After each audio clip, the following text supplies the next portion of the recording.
Praise the Lord brothers and sisters. இந்த அருமையான வேலையில ஆண்டவரோட வார்த்தையை நம்ம கேட்க கிருபை கொடுத்ததுக்காக ஆண்டவர் நன்றி செலுத்தலாம். இன்னைக்கு நம்ம ஆண்டவர் நம்மளோட சில வார்த்தைகள் பேச போறாரு. அது என்ன அப்படின்றத பார்க்கலாம். நம்ம நிறைய நேரங்கள்ல வந்து ஆண்டவரோட வார்த்தைகளை கேட்டு ஐயோ நான் இதை பண்ணணும் அப்படின்னு நம்ம நினைக்கும் போது நம்ம பண்ண முடியாமல் நேரம் சில நேரங்களில் ஆயிடுது. அவருக்கு கீழ்ப்படிஞ்சு நடக்கும் போது இல்லை காம்ப்ரமைஸ் வசனத்துக்கு காம்ப்ரமைஸ் ஆகாம போகணும் போதுதான் அது காம்ப்ரமைஸ் ஆகிற மாதிரி சில விஷயங்கள் நம்ம வாழ்க்கை நடந்து வந்துகிட்டே இருக்கு. அது ஒரு சைடுல இருந்தாலும் இப்ப வந்து நம்ம வசனத்தின் பிரகாரம் பார்க்கும்போது ஆவியின் கனியில நம்ம வளரணும். அதே மாதிரி வசனத்துக்கு கீழ்ப்படியணும். இன்னும் நிறைய விஷயங்கள் ஆர்டர் தெரிஞ்சுக்கணும். இப்ப சத்தியத்தில் நிறைய விஷயங்கள் நமக்கு ஆர்டர் கற்றுக் கொடுத்துருக்காரு. ஒன் காட் கற்றுக் கொடுத்துருக்காரு. ஒன் பேப்டிசம் கற்றுக் கொடுத்துருக்காரு. எப்படி போய் ஆண்டரை பற்றி அடுத்தவங்களுக்கு சத்தியத்தை அறிவிக்கணும். நிறைய விஷயங்கள் ஆண்டவர்களுக்கு கற்றுக் கொடுத்திருந்தாலும் நிறைய விஷயங்கள் நம்ம செய்யறதுக்கு நம்ம பிரயாசப்பட்டுக்கிட்டு இருக்கோம். சில செய்யறோம், சில நேரங்கள் நம்ம செய்ய முடியாத நேரங்கள் இருந்தாலும் இன்னைக்கு ஆண்டவர் ஒரு லைட்டா கொஞ்சம் நம்மளை நகட்டி வேற இடத்துக்கு ஒரு கூட்டு போகிறாரு வசனத்தின் மூலமாக. என்ன அப்படின்னு பாத்தீங்கன்னா, இப்ப நம்ம சொன்ன இவ்வளவு விஷயங்கள் ஆவியின் கனியா இருக்கட்டும், எல்லா விஷயங்களா இருந்தாலும் இது எல்லாத்துக்கும் தேவையான ஒரு மூளைத்தனமான ஒரு விஷயம் இருக்கு. இன்னைக்கு அதான் ஆண்டவர் வசனத்தின் மூலமா காட்ட போகிறார். அது என்ன அப்படின்றத நம்ம பார்க்கலாம். அதை பார்க்கறதுக்கு முன்பாக எத்தனை பேருக்கு உண்மையாவே ஆண்டவர் இயேசு கிறிஸ்துவோட பயணம் பண்ணணும்னு ஆசை? அதாவது எப்படின்னா, ஏசப்பா இன்னைக்கு உங்களையும் என்னையும் தூக்கி மடியில உட்கார வச்சுட்டு இல்லைன்னா தோல்ல உட்கார வச்சுட்டு இன்னைக்கு அவர் நம்மளோட பேசிட்டே வந்த எப்படி நல்லா ஜாலியா இருக்கும்ல.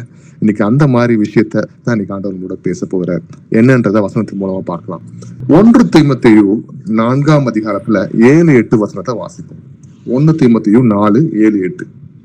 சீர்கேடும் கிழவிகள் பேச்சுமாயிருக்கிற கட்டுக்கதைகளுக்கு விலகி தேவ பக்திக்கு ஏதுவாக முயற்சி பண்ண. சரீர முயற்சி அற்ப பிரயோஜனம் உள்ளது.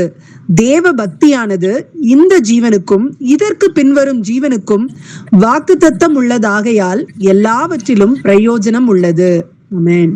அப்ப ஆண்டவர் ஒரு அருமையா சில வார்த்தைகளால நம்ம எச்சரிக்கிறார். அருமையா என்ன அப்படின்னா, சீர்கேடு கிழவிகள் பேச்சுமா கட்டுக்கதலுக்கு விலகி.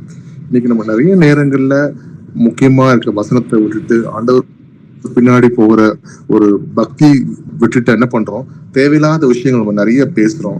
அதுல பேசி இதுல ஒண்ணுமில்லாம சில கட்டுக்கதைகளை போட்டு பேசி ஒண்ணுமில்லாத விஷயத்தான் பேசிட்டு இருக்கோம். ஆனா ஆண்டவர் என்ன சொல்றா, அதெல்லாம் விட்டு விலகு, தேவ பக்திக்கு ஏதுவான முயற்சி.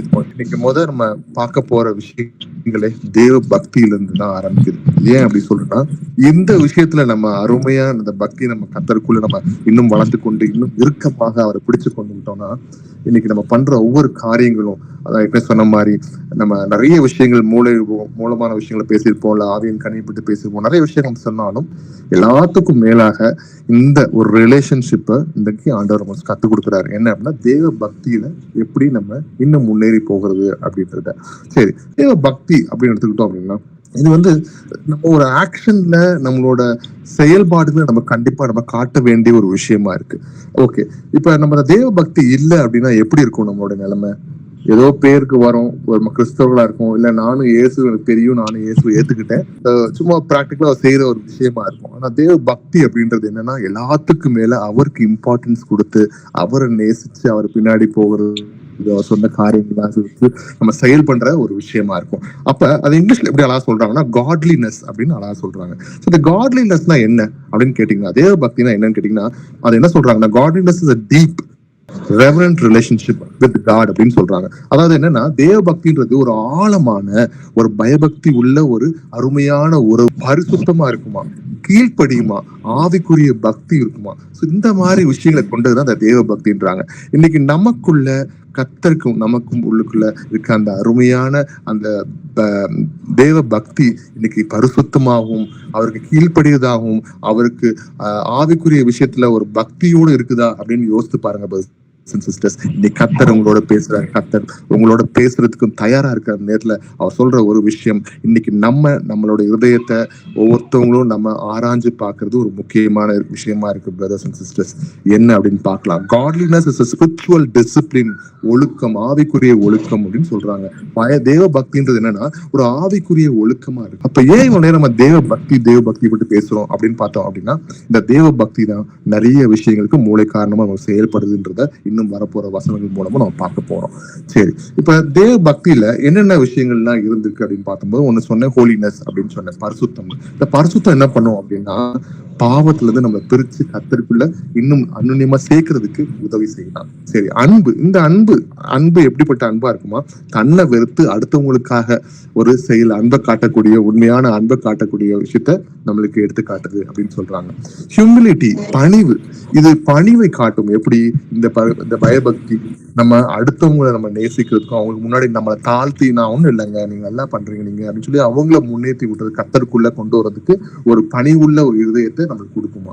அது மட்டும் இல்லாம கீழ்ப்படிதல், வசனத்துக்கு கீழ்ப்படிஞ்சு ஆண்டவர் சொன்னது விஷயம் என்ன, இது கர்த்தருக்கு சித்தமா அப்படின்னு அவரோட பாதத்துல உட்கார்ந்து அவருக்கு நம்ம தாழ்த்தி அவர் சித்தமா என்னன்னு அறிந்து கொள்றதுக்குரிய அந்த ஒபீடியன்ஸ் நமக்குள்ள வருமா. இந்த ஒபீடியன்ஸ் என்னது? கீழ்ப்படிதல் அப்படின்றது. அடுத்து பர்சவரன்ஸ் என்ன? விடாமுயற்சி. என்ன மாதிரி விடாமுயற்சி? எனக்கு என்ன போராட்டம் வந்தாலும், எனக்கு என்ன கஷ்டங்கள் கண்ணீர் வந்தாலும், நான் கர்த்தருக்கு முன்பாக விரோதமா செயல்பட மாட்டேன், கர்த்தருக்கு முன்பாக உண்மையா இருப்பேன்னு சொல்லி நமக்கு நாமே தீர்மானம் எடுத்து கர்த்தருக்கு முன்பாக, ஆண்டவரே நீங்க தான் எனக்கு முக்கியம்னு சொல்லி அந்த பசுத்தோடையும் அன்போடையும் பணிவோடையும் நம்ம ஒபீடியன்ஸோடையும் இந்த விடாமுயற்சியும் நம்ம கையில் கொள்றதுதான் தேவ பக்தின்றது ஆண்டவர் அழகா வசனத்தின் மூலமா நம்ம காட்டுறார். சரி, யாக்கோபு 1ஆம் அதிகாரத்துல 26-27 வசனத்தை வாசிப்போம். உங்களில் ஒருவன் தன் நாவை அடக்காமல் தன் இருதயத்தை வஞ்சித்து தன்னை தேவ பக்தி உள்ளவன் என்று எண்ணினால் அவனுடைய தேவ பக்தி வீணாய் இருக்கும். திக்கற்ற பிள்ளைகளும் விதவைகளும் படுகிற உபத்திரவத்திலே அவர்களை விசாரிக்கிறதும் உலகத்தால் கரைப்படாதபடிக்கு தன்னை காத்து கொள்ளுகிறதுமே பிதாவாகிய தேவனுக்கு முன்பாக மாசில்லாத சமான பக்தியாய் இருக்கிறது.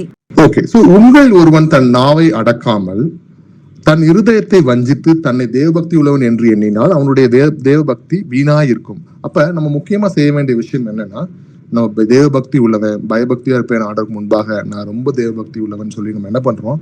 வாயத்தை மூடிக்காம ப்ராப்பரா அதை நம்ம வாயை நம்ம ஆள்ற மாதிரி பாத்துக்கணும் அப்படின்னு சொல்லி வசனத்துல பாக்குறோம். அப்படி இல்லாம இருந்தா அவனோட தேவபக்தி ஒன்றும் உள்ளதுக்கு பிரயோஜனம் இல்லை அப்படின்றத வசனத்தின் மூலம் பார்த்துட்டு இருக்கோம். இன்னொரு நேரம் தேவ பக்தி நம்ம பேசிக்கிட்டு இருந்தோமே, இந்த தேவ பக்தி தான் இன்னைக்கு டாபிக்கா பிரதர் அப்படின்னு நீங்க கேட்டீங்கன்னா, தேவ பக்தி இன்னைக்கு டாபிக் கிடையாது. டாபிக் என்னன்னு இப்ப வருவோம். பிரைவசி வித் ஜீசஸ் அப்படின்னா என்ன? என்னோட இயேசு கிறிஸ்துவோட ஒரு தனிமையா இருக்கிற ஒரு விஷயம். எப்படிப்பட்ட தனிமையான விஷயம் பிரதர் அப்படின்னு நீங்க கேட்கலாம். இன்னைக்கு இயேசு கிறிஸ்துவோட இன்னைக்கு ஒவ்வொருத்தவங்களுக்கும் ஒரு தனிமையான ஒரு நேரம், தனிமையான ஒரு உறவு கண்டிப்பா வேணும் பிரதர்ஸ் அண்ட் சிஸ்டர்ஸ். இயேசு கிறிஸ்து உங்களுக்கும் எனக்கும் அப்பாவா இருக்கார். இன்னைக்கு அப்படிப்பட்ட ஒரு தகப்பனோட இன்னைக்கு உங்களுடைய அந்த அருமையான உறவு எப்படிப்பட்ட உறவா இருக்கு, எவ்வளவு ஆழமான ஒரு உறவா இருக்கு, எப்படிப்பட்ட விஷயங்கள் நீங்க கர்த்தரோட பேசுவீங்க. இன்னைக்கு ஏசப்பா அவங்களோட ஒவ்வொரு விஷயங்களும் கேட்டு அவர் உங்களுக்கு எப்படி பதில் கொடுக்கிறார், உங்களோட கண்ணீர்களை பாக்குறாரா, அவங்களோட வேதனைகளை பாக்குறாரா, அவங்களோட சந்தோஷத்தை பாக்குறாரா, நீங்க எப்படி அதுக்கு பிஹேவ் பண்றீங்க, அவர் எப்படி உங்களுக்கு அவர் பிஹேவ் பண்றாரு அப்படின்ற ஒவ்வொரு விஷயத்தையும் அணுவா ஒவ்வொரு விஷயத்தையும் நம்ம இன்னைக்கு நோக்கி பார்க்க போறோம். இதை அடுத்தவங்க எப்படி பேசுறாங்க ஏசப்பாட்ட அப்படின்னு நீங்க பார்க்காதீங்க பிரதர்ஸ் அண்ட் சிஸ்டர்ஸ். இன்னைக்கு பார்க்க வேண்டிய விஷயம் கர்த்தருக்கு முன்பாக உங்களுடைய வாழ்க்கையில உங்க இருதயத்தோட இருதயமா இயேசு கிறிஸ்து பேசுற விஷயத்தையும் முகமுகமா நீங்க ஏசப்பாவோட, அப்பா இந்த மாதிரி என் வாழ்க்கை நடக்குது, எனக்கு யாரும் இல்லையே, எப்படி இருக்கேன், எனக்கு வேலை எப்படி இருக்கேன், என் குடும்பம் எப்படி இருக்கேன், என்னோட வாழ்க்கை எப்படி இருக்கேன், என் பிள்ளைகள் எப்படி இருக்காங்கன்னு சொல்லி ஒவ்வொரு விஷயத்தையும் நீங்க பேசுறீங்க. ஒரு சந்தோஷமான விஷயமா இருக்கலாம், துக்கமான விஷயமா இருக்கலாம், கண்ணீரான விஷயமா இருக்கலாம், அழுகையான விஷயமா இருக்கலாம், வாதைக்குரிய விஷயமா இருக்கலாம். எதுவா இருந்தாலும் கர்த்தருக்கும் உங்களுக்கும் அழகான அந்த உறவை பற்றி தான் இன்னைக்கு கர்த்தர் உங்களோட பேச போகிறார். இன்னைக்கு அவர் உங்கள்கிட்ட நிறைய விஷயங்கள் அவர் எதிர்பார்க்கல. அவர் எதிர்பார்க்கறது ஒரு விஷயம், முக்கியமான விஷயம் அன்பு. அதை விட முக்கியமான விஷயம் அவர் கேட்கறது, என்கிட்ட வா, என் பேசு மகனே, என் பேசு மகளே அப்படின்னு உங்கள்கிட்ட கூப்பிடுறாரு பிரதர்ஸ் அண்ட் சிஸ்டர்ஸ். இதுக்கு நீங்க உங்களோட மனசை திறந்து கொடுக்க நீங்க ரெடியா இருக்கீங்களா பிரதர்ஸ் அண்ட் சிஸ்டர்ஸ்? நம்மளுடைய வாழ்க்கையில எல்லாரும் பிஸி தான், எல்லாரும் ஃபாஸ்டான லைஃபை நோக்கி ஓடிக்கிட்டு இருக்கோம். இன்னைக்கு நம்ம ஃபாஸ்டா இல்லைனாலும் நம்மளை இந்த டெக்னாலஜியோ நீங்க சுத்தி இருக்கவங்களோ நம்மளை ஃபாஸ்டா தான் வைக்கிறாங்க. வேகமா இந்த வேலையை செய்ய சொல்லுவாங்க, எதுனாலும் உடனுக்குடனே வரணுன்ற மாதிரி எதிர்பார்க்கிற இந்த உலகத்துல கர்த்தருக்காக இன்னைக்கு நீங்க தனிமையாக உங்களுடைய நேரத்தை கொஞ்சமாவது கொடுக்க ரெடியா இருக்கீங்களா பிரதர்ஸ் அண்ட் சிஸ்டர்ஸ்? இன்னைக்கு அதை ஆய்ந்து பாக்குறா.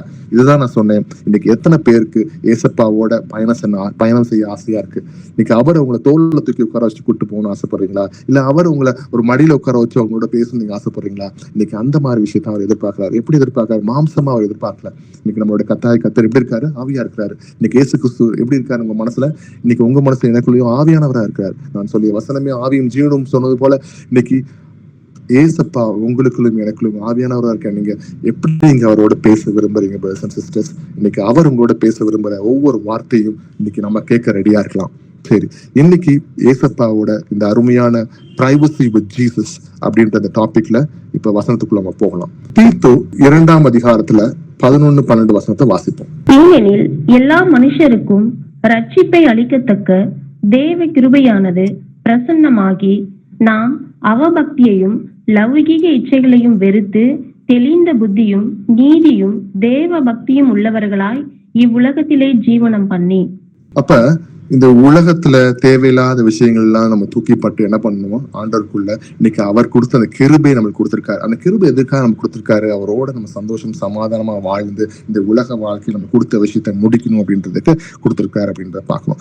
இப்ப எப்படி ஏனெனில் எல்லா மனுஷருக்கும் ரட்சிப்பை அளிக்கத்தக்க தேவ கிருபையானது பிரசனமாகி நாம் அவபக்தியிலும் லௌகீக இச்சைகளையும் வெறுத்து, அப்ப அவபக்தி லௌகீக இச்சை இதெல்லாம் எங்க இருந்து வருது? உலகத்துல இருந்து வருது பிரதர்ஸ் அண்ட் சிஸ்டர்ஸ். எப்ப நம்ம உலகத்துக்கு இம்பார்ட்டன்ஸ் கொடுத்து உலகத்தின் விஷயங்களுக்கு இம்பார்ட்டன்ஸ் கொடுத்து நம்ம விட்டோம் அப்படின்னாவே இந்த பக்தி நம்மகிட்ட இருந்து போயிடுச்சு. எப்படி தேவ பக்தி நம்மகிட்ட இருந்து நீங்கி அவபக்தி வர ஆரம்பிச்சிடும்.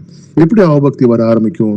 நம்ம இயேசு கிறிஸ்துவ பின்பற்றணும் அப்படின்னா நம்ம ஆவிக்குரிய வாழ்க்கையில் நம்ம வசனங்களை வாசித்து அதுக்கு நம்ம வசனங்களை கேட்டு உள்வாங்கி அதன் பிறகு கீழ்ப்படிஞ்சு நடக்க நடக்க நடக்க தான் நமக்கு விசுவாசம் இன்னும் கூடிக்கிட்டே வருது அப்படின்றத பாக்குறோம். இன்னைக்கு அவரை விட்டுட்டு உலக ஃபாலோ பண்ணி அது பிரகாரம் ஓட போகும்போது என்ன ஆகும்? உலக மக்கள் பேசுற விஷயங்கள் தான் நமக்குள்ள வரும். ஒரு ப்ராப்ளம் அப்படின்னா அந்த ப்ராப்ளத்துக்கு என்ன சொல்யூஷன் சொல்லி அந்த உலகத்தின் ஞானத்தை தான் உள்ள கொண்டு வருவ பார்ப்போமே தவிர ஆவிக்குரிய வாழ்க்கையில இயேசு கிறிஸ்து உட்கார்ந்த ஆண்டவர் இப்படி ஒரு ப்ராப்ளம் இருக்கு, இதுக்கு ஆவிக்குரிய விஷயத்துல எனக்கு என்ன தீர்வு கொடுக்க போறீங்க, நான் எனக்கு என்ன பேச போறீங்க நீங்க அப்படின்னு சொல்லி அவர்கிட்ட முழங்கால் படிட்டு ஜோம் பண்ணி அவர் சொல்ற வசனங்களுக்கு கீழ்ப்படிதோமா அப்படின்றத நீங்க யோசித்து பார்க்கணும். ஒருவேளை உலகத்தின் விஷயங்களுக்கு நம்ம கீழ்ப்படிய ஆரம்பிச்சோம் அப்படின்னா உலகத்தின் உள்ள இருக்கிற அந்த டிசிஷனையோ இல்ல அதுக்குரிய ஞானம் தான் நமக்கு உள்ள அதிகமா வரும். அது என்ன கொண்டு வரும்? அவபக்தியை கொண்டு வரும் அப்படின்றத பாக்குறோம். அப்ப லௌகிக இச்சைகள் நமக்குள்ள தன்னை போல வந்துடும். சிஸ்டர்ஸ், அவர் என்ன சொல்றாரு? இதெல்லாம் வெறுத்து தெளிந்த புத்தியும் நீதியும் தேவபக்தியும் உள்ளவர்களாய் இவ்வுலகத்தின் ஜீவனம் பண்ணி அப்படின்னு சொல்றாரு. அப்ப இன்னைக்கு நம்ம தெளிந்த புத்தி உள்ளவர்களை நம்ம என்ன பண்ணணும்னா உலகத்திற்கு சாட்சி கொடுக்கறது கிறிஸ்துவுக்கு நம்ம சாட்சி கொடுக்க நம்ம ரெடியா இருக்கணும். இதை எப்படி நம்ம செய்ய முடியும் அப்படின்னா நான் சொன்ன மாதிரி நமக்கு ஒரே வழி, நமக்கும் இயேசு கிறிஸ்துக்கும் இருக்கிற அந்த உறவை இன்னும் அதிகமா பெருக்கிக்கோங்க. எப்படி அந்த உறவை பெருக்கிக்க முடியும் பிரதர் அப்படின்னு கேட்டா, நீங்க அவரோட உட்காந்து பேசுற டைமா இருக்கட்டும், பைபிள் வாசிக்கிற டைமா இருக்கட்டும், ஜெபம் பண்ற டைமா இருக்கட்டும், அவரோடய உங்கள் முழு நாளும் டைம் கிடைக்க பேசிக்கிட்டே இருங்க பிரதர்ஸ் அண்ட் சிஸ்டர்ஸ். இன்னைக்கு அதுதான் அவர் விரும்புறாரு. என்கிட்ட பேசு மகளே, என்கிட்ட பேசு மகனேன்னு சொல்ற அந்த அவரோட இயக்கத்தை இன்னைக்கு வசனங்கள் மூலம் நீங்க புரிஞ்சுக்க போறீங்க பிரதர்ஸ் அண்ட் சிஸ்டர்ஸ். 2 பேதுரு 1ஆம் அதிகாரம் 3-4 வசனத்தை வாசி. தம்முடைய மகிமையினாலும் காருண்யத்தினாலும் நம்மை அழைத்தவரை அறிகிற அறிவினாலே ஜீவனுக்கும் தேவ பக்திக்கும் வேண்டிய யாவற்றையும் அவருடைய திவ்ய வல்லமையானது நமக்கு தந்தருளினதும் அன்றி இச்சையினால் உலகத்தில் உண்டான கேட்டுக்கு தப்பி திவ்ய சுவாபத்துக்கு பங்குள்ளவர்கள் ஆகும் பொருட்டு மகா மேன்மையும் அருமையுமான வாக்குத்தத்தங்களும் அவைகளினாலே நமக்கு அளிக்கப்பட்டிருக்கிறது. ஆமென். ஆமென். அப்ப ஆண்டவர் நமக்கு எல்லா விதமான வாக்குத்தத்தங்கள், மேன்மை, அருமையான விஷயங்கள் எல்லாத்தையும் ஆண்டவர் நமக்கு அள்ளி கொடுத்துட்டே இருக்காரு. அது மட்டும் இல்லாம அழைத்தவர் அறிகிற அறிவினாலே ஜீவனுக்கும் தேவ பக்திக்கு வேண்டிய யாவற்றையும் அவருடைய திவ்ய வல்லமை நமக்கு தந்தருளேன் நன்றி. அப்ப ஒவ்வொரு விஷயமும் ஆண்டவர் நமக்கு கொடுத்திருக்காரு. நல்லா கவனிச்சீங்களா? God gives everything, எல்லா விஷயத்தையும் நமக்கு கொடுத்திருக்காரு. நம்ம பரிசுத்தமான ஒரு வாழ்க்கை வாழணும், கர்த்தருக்குள்ள அந்த வாழ்க்கையை வாழணும்னு ஆண்டவர் வசனங்கள் மூலமா நமக்கு எல்லாம் கொடுத்திருக்காரு. இதுக்கு ஒரு நல்ல எக்ஸாம்பிள் பார்க்கலாமா? ஏனோக்கு இருக்காரு. ஏனோக்கு என்ன பண்ணாரு? கர்த்தரோட சந்திச்சு அவரோட டெய்லி வாழ்ந்தாரு, அவரோட பேசி கொண்டிருந்தாரு, அவர் முழுமையாக அவரோட வாழ்ந்தாரு, அவர்கிட்ட இருந்து அந்த பலனை பெற்றுக்கொண்டார் அப்படின்றது இந்த வசனத்தின் மூலமா பார்க்கிறோம். 1 தீமோத்தேயு 6:6 பார்ப்போம். போதும் என்கிற மனதுடனே கூடிய தேவ பக்தியே மிகுந்த ஆதாயம். ஆமென். ஆமென். அப்ப தேவ பக்தி எப்படி எந்த மாதிரி மிகுந்த ஆதாயமா இருக்கா? போதும் என்கின்ற மனதுடன் கூடிய தேவ பக்தி.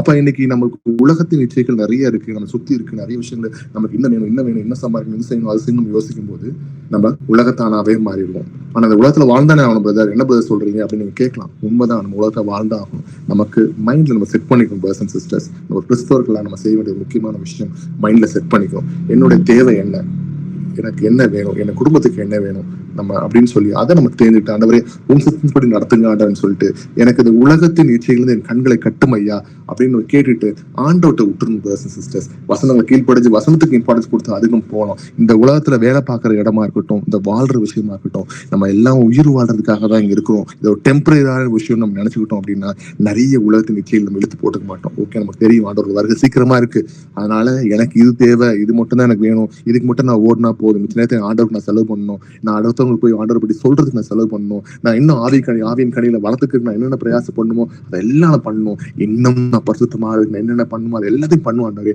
அப்படின்னு சொல்லி ஆண்டவர்கிட்ட பேசிக்கிட்டு அவர்கிட்ட இருந்து அது பலத்தை வாங்கிக்கோங்க பிரதர்ஸ் அண்ட் சிஸ்டர்ஸ். இன்னைக்கு ஆண்டவர் சொல்றாரு, உனக்கு போதுன்ற மனம் உனக்கு இருக்குதா நீ பாரு அப்படின்னு ஆண்டவர் சொல்லி கொடுக்குறாரு பிரதர்ஸ் அண்ட் சிஸ்டர்ஸ். ஒருவேளை இன்னைக்கு நம்ம கிட்ட அந்த போதுன்ற மனம் இல்லாம இருந்துச்சுன்னா இன்னைக்கு ஆண்டவர்கிட்ட கேட்டு வாங்கிக்கலாம். ஏன்னா ஆண்டவர் தர ரெடியா இருக்காரு. அப்படி ஒரு அருமையான ஒரு எக்ஸாம்பிள் ஒன்று இருக்கு பைபிள்ல. யார் தெரியுமா?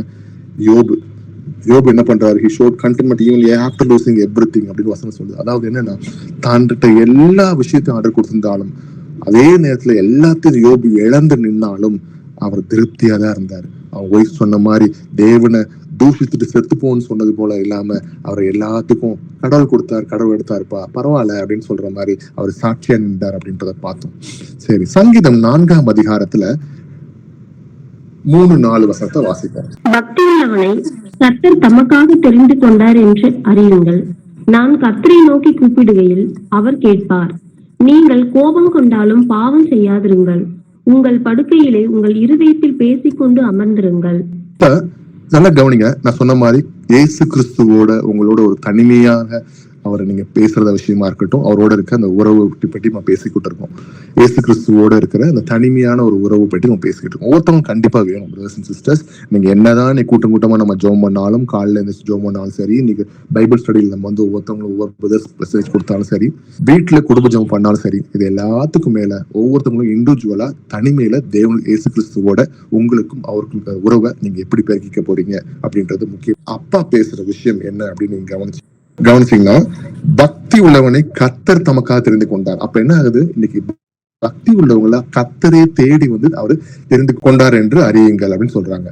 நான் கர்த்தரை நோக்கி கூப்பிடுகையில் அவர் கேட்பார். அப்ப நீங்க பேசும்போது அவர் கேட்க ரெடியா இருக்காரு. அது மட்டும் இல்லாமல் நீங்கள் கோபம் கொண்டாலும் பாவம் செய்யாதிருங்கள். எந்த நேரத்தில் நம்ம நம்ம உலக விஷயங்கள் நம்ம பண்ணிட்டு இருந்தாலும் நிறைய இடங்கள் நம்ம கோவப்படலாம். ஆனா பாவம் செய்யாதபடிக்கு உடனே அதுக்கு மன்னிப்பு கேட்டு அதை விட்டு விலகி விடுங்க.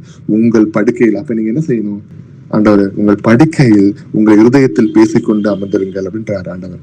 நீங்க நல்லா கவனிங்க பிரதர்ஸ் சிஸ்டர்ஸ். அப்ப காலையில இருந்து முழுமையா சாயங்காலம் வரைக்கும் அவர் உங்களோட பேச விரும்புறாரு. நீங்க அவர்கிட்ட பேசணும், அவரை பற்றி நினைக்கணும், அவரோட பேசிக்கொண்டு இருக்கணும்ன்றத அவர் அருமையா வசனத்தின் மூலமா சொல்றாரு. இன்னைக்கு அந்த மாதிரி விஷயத்த நம்ம செய்யறோமா? இதை பண்ண ஒருத்தர் இருக்கார் பைபிள்ல. அவர் நிறைய அடிகள் பட்டிருக்காரு, நிறைய பாடுகள் பட்டிருக்காரு. எனக்கு பார்த்தாலும் ஓடிக்கிட்டே இருந்தார் வாழ்க்கை ஃபுல்லா பாதி நேரத்துல. அவர் பேர் யார் தெரியுமா? தாவீது.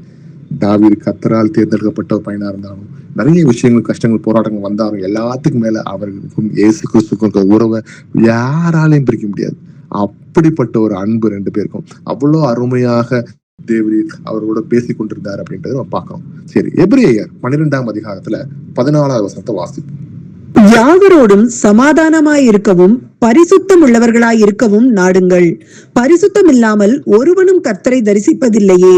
அப்ப யாவரோடும் சமாதானமா இருக்கவும் பரிசுத்தம் உள்ளவராய் இருக்கவும் நாடுங்கள். அப்ப எல்லாரோடையும் சமாதானமா இருக்கணும். அந்த சமாதானம் எங்க இருந்து வரும்னா கர்த்தராக இயேசு கிறிஸ்து தான். I will give my peace அப்படின்னு சொல்றாரு. அவர் சமாதானக்காரரா இருக்காரு. அவர் என்ன சொல்றாரு? என்னுடைய சமாதானத்தை உனக்கு தருகிறேன்னு சொல்ற கர்த்தராக இயேசு கிறிஸ்து இருந்தா அந்த சமாதானம் வரும். அப்ப அந்த சமாதானம் வரணும், அந்த சமாதானத்தை நம்ம காட்டணும் அப்படின்னா அவரோடு நம்ம இணைந்து இருந்தாதான் அந்த சமாதானம் வரும். பரிசுத்தம் உள்ளவர்களா இருங்கள். நிறைய நேரங்கள் நம்ம வசனங்கள்ல வந்து நிறைய நல்ல விஷயங்கள் வசனத்துல இது செய்யுங்க, செய்யாதீங்க, இப்படி இருங்க, அன்பா இருங்க, ஆவியின் கனியில இருங்க, நிறைய விஷயங்கள் நம்ம வாசிக்கிட்டே இருக்கோம் சிஸ்டர்ஸ். எல்லாம் யோசிங்க, எத்தனை தடவை நம்ம செஞ்சிருக்கோம், கீழ்படிச்சிருக்கோம்? ரொம்ப கம்மி. ஏன் அப்படின்னு கேட்டோம்னா அவரோட நம்ம இணைந்து இல்ல, தனியா நம்ம செய்யணும்னு நினைக்கும் போதுதான் நம்ம விழுந்துகிட்டே இருக்கோம், நம்மளா செய்ய முடியல. இயேசு கிறிஸ்துவோட டெய்லி இணைந்துருங்க. இயேசு கிறிஸ்துவோட எப்பவுமே கனெக்டடா இருங்க. எப்படி கனெக்டடா இருக்க முடியும்? அவர் கீழ்ப்படிஞ்சு அவரோட பேசிக்கிட்டு வசனத்தை வாசித்து ஜோபிச்சுக்கிட்டு ஒவ்வொரு வசனத்துக்கும் ஒவ்வொரு நாளும் இது நான் செய்ய போறேன், இன்னைக்கு அன்பா இருக்குன்னு சொல்லியிருக்கேன், இன்னைக்கு ஒரு நாள் ஃபுல்லா நான் அன்பா இருந்து எப்படி பார்க்க போறேன், யார்ட்டு சண்டை போட மாட்டேன், சமாதானமா இருக்கும்னு சொல்லியிருக்காரு, நான் சமாதானமா இருக்க போறேன் அப்படின்னு சொல்லி நீங்க முடிவெடுங்க. உங்க வாழ்க்கையில சின்ன சின்ன விஷயம் ஒவ்வொரு நாளும் நீங்க அந்த ரெக்கார்டை கிரியேட் பண்ணுங்க brothers and sisters. வசனத்துக்குள்ள ஒவ்வொருத்தவங்க நம்ம எடுக்க வேண்டிய முடிவு என்ன தெரியுமா? சின்ன சின்ன விஷயத்துல நம்ம ரெக்கார்டு கிரியேட் பண்ணணும். எஸ், நான் இன்னைக்கு முழுவதும் சமாதானமா இருக்க போறேன், இன்னைக்கு முழுவதும் யார்கிட்ட சண்டை போட போறது கிடையாது, இன்னைக்கு யார்கிட்ட ரெண்டு பேர்ட்டையா நீங்க ஆர்டர் பற்றி சொல்ல போறேன் அப்படின்னு சின்ன சின்ன விஷயங்களை எடுங்க. அந்த ரெக்கார்டை நீங்களே பிரேக் பண்ற அளவுக்கு அடுத்த நாள் அந்த ரெக்கார்டை கொண்டு வாங்க. இன்னைக்கு அந்த ரெக்கார்டை நீங்க முடிச்சு, ஓகே நான் முடிச்சுட்டேன், இன்னைக்கு முழு நாள் எல்லாத்தையும் நான் அன்பையும் ஆவியின் கடையில் இருந்தேன், நாளைக்கு அடுத்த நாள் நான் இன்னும் எக்ஸ்ட்ரா 2 நாள் இருக்க போறேன், நேற்று இருந்ததை விட இன்னைக்கு நான் அதை பிரேக் பண்ணுவேன் என்னோட ரெக்கார்டுன்னு சொல்லி பிரேக் பண்ண ரெடியா இருங்க. இப்படிதான் பிரதர்ஸ் அண்ட் சிஸ்டர்ஸ் நம்ம வளர்த்துக்க முடியும். கத்தருக்குள்ள எப்படி வளர்த்துக்க முடியுன்றீங்க? இப்படி கண்ணதான் யாவரோடும் சமாதானமா இருக்க முடியும், பரிசுத்தமா இருக்க முடியும். இல்லைன்னா தேவையில்லாத இடத்துக்கு கண்ணு போகும், தேவையில்லாத இடத்துக்கு வாய் போகும், தேவையில்லாத இடத்துக்கு காது போகும், தேவையில்லாத இடத்துக்கு மனசு அலைய விட்டுக்கிட்டு நம்ம என்ன பண்ணுவோம்? பரிசுத்தம் இல்லாம அசிங்கப்பட்டு நாரி நிற்போன்றத ஞாபகம் வச்சுக்கோங்க பிரதர்ஸ் அண்ட் சிஸ்டர்ஸ். அப்ப இதை நாடுங்கள். பரிசுத்தம் இல்லாமல் ஒருவனும் கர்த்தரை தரிசிப்பதில்லை. அப்ப பரிசுத்தம் இல்லாம நம்ம என்னத்தை போய் நின்னாலும் நம்மகிட்ட ஒண்ணும் கிடையாது. எப்பயே பரிசுத்தம் ஆகணும் அப்படின்னா அவர் சுத்தமா இருக்கிறார். பரிசுத்தம் இல்லாம நம்ம அழுக்கா இருந்தோம்னா அவர் நாமத்தை சொல்லி ஆண்டவருக்கு முன்பாக நம்ம மன்னிப்பு கேட்டு அவர் ரத்தத்தை நம்ம கழுவும் போது இன்னும் பரிசுத்தம் ஆகணும் பிரதர்ஸ் அண்ட் சிஸ்டர்ஸ். அப்ப பரிசுத்தம் ஆயிக்கோங்க. பரிசுத்தம் ஆகணும், சமாதானமா இருக்கணும் அப்படின்னா கர்த்தரோட கனெக்ட் ஆயிருங்க. இன்னைக்கு கர்த்தர் உங்களோட பேசுறது என்னோட கனெக்டா இருப்பா மகனே மகளே அப்படின்றாரு. சரி, இப்ப நம்ம அந்த பரிசுத்தத்தை பற்றி பேசும்போது தானியேல் நமக்கு தெரியும். தானியேல் அவர் என்ன பண்ணாரு? அவர் பாபிலோன்ல இருந்தாலும் அவர் சுத்தி பல விஷயங்கள் நடந்தாலும் அவர் டெய்லி கர்த்தராக இயேசு கிறிஸ்துவோட கனெக்டா இருந்தாரு அப்படின்றத நம்ம வசனத்தின் மூலமா பாக்குறோம். சரி, இப்ப இவ்வளவு நேரம் இயேசு கிறிஸ்துவோட எப்படி நம்ம தனியா ஒரு அருமையான உறவோட நம்ம இருக்கணும் அப்படின்றத பார்த்துட்டோம். சரி, இந்த உறவோட மதிப்பு என்ன? அதாவது value of privacy with Jesus. இந்த உறவுக்குன்னு ஒரு மதிப்பு இருக்குல்ல, அந்த மதிப்பு என்ன அப்படின்றத இன்னைக்கு ஆண்டவர் சொல்றாரு. பிரைவசி, அதாவது இந்த தனிமையில இயேசு கிறிஸ்துவோட நமக்குள்ள இருக்க அந்த உறவானது எப்படின்னா என்ன பண்ணும் அப்படின்னா, ஒரு ஆண்டவருக்கும் நமக்குள்ள இருக்க ஒரு ரகசியமான அந்த உறவு, ஒரு அந்த பிரேயரா இருக்கலாம். அது ஆண்டவரை பற்றி துதிச்சு பாடி நம்ம அழுகையை கொட்டி நம்மளை மொத்தமா ஆண்டவர்கிட்ட சரண்டர் ஆகக்கூடிய ஒரு விஷயமா இருக்கலாம். இது எல்லாத்தையும் ஆண்டவர் கலெக்டிவா போட்டு வசனத்துல சொல்றாரு. அது என்னன்றதை பார்க்கலாம் பிரதர்ஸ் அண்ட் சிஸ்டர்ஸ். ரோமன் அதிகாரத்துல 38-39 வசனங்களை வாசிப்போம். மரணமானாலும் ஜீவனானாலும் தேவ தூதர்கள் ஆனாலும் அதிகாரங்கள் ஆனாலும் வல்லமைகள் ஆனாலும் நிகழ்காரியங்கள் ஆனாலும் வருங்காரியங்கள் ஆனாலும் உயர்வானாலும் தாழ்வானாலும் வேறெந்த சிருஷ்டியானாலும் நம்முடைய கர்த்தராகிய கிறிஸ்து இயேசுவில் உள்ள தேவனுடைய அன்பை விட்டு நம்மை பிரிக்க மாட்டாது என்று நிச்சயித்திருக்கிறேன். ஆமென். ஆமென். அப்ப கவனிச்சீங்கன்னா ஒரு மனுஷன் இயல்பாக சில விஷயங்கள் செய்யக்கூடிய விஷயங்கள்ல இருந்து நமக்கு அப்பாற்பட்டமான விஷயங்களை தான் இன்னைக்கு எல்லாம் பேசியிருப்பாங்க. எப்படின்னு கவனிங்க. மரணம் ஆனாலும் அது நம்ம கண்ட்ரோலே கிடையாது. மரணத்தை பற்றி ஜீவன் ஆனாலும் தேவ தூதர்கள் ஆனாலும் அதிகாரங்கள் ஆனாலும் இதனால மனுஷனோட சில கண்ட்ரோலே நமக்கு கிடையாது சிஸ்டர்ஸ்.